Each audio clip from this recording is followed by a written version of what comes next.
more Americans are biking to work than ever before. According to estimates from the U.S. Census Bureau in 2017, nearly 900,000 people in the United States commuted to work on a bicycle in 2015, almost 300,000 more than 2006. What's behind the jump?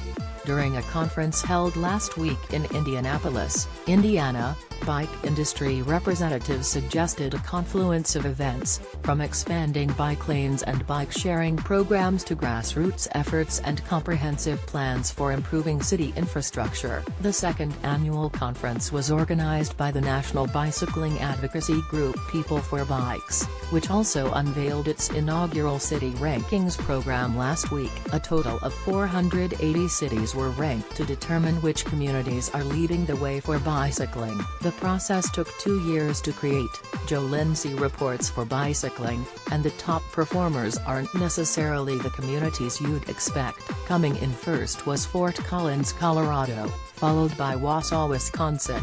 Boulder, Colorado, rounded out the top 3.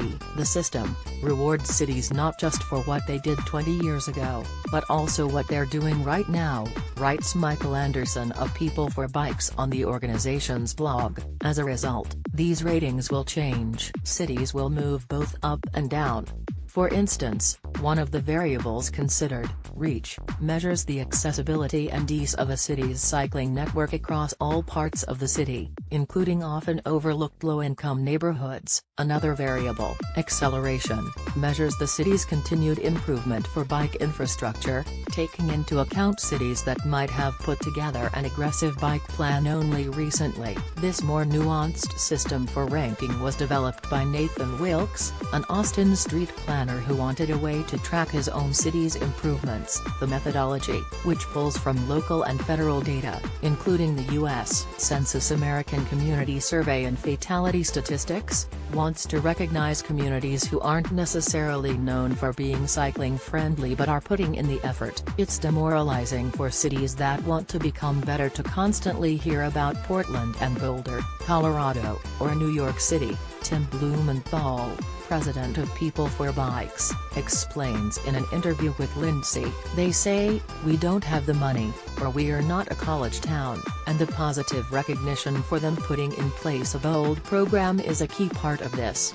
Another thing that's unique about People for Bikes list is that it measures large cities alongside small ones without holding cities to different standards by normalizing scores to account for size. And it doesn't penalize against New York for heavy foot traffic or Tucson for having city limits that extend into the suburbs, Anderson writes. According to the organization's website, the new ranking system is intended to serve as a complement to the League of American Bicyclists' annual ranking system of bicycle-friendly communities. The idea is that by recognizing cities that have been overlooked through more traditional ranking measurements, these communities will be encouraged to continue to make improvements. After all, studies have suggested that thoughtful bike infrastructure makes cycling safer. Researchers at the University of British Columbia, for instance, who examined route characteristics during 2008 and 2009, found that shared bike lanes, construction,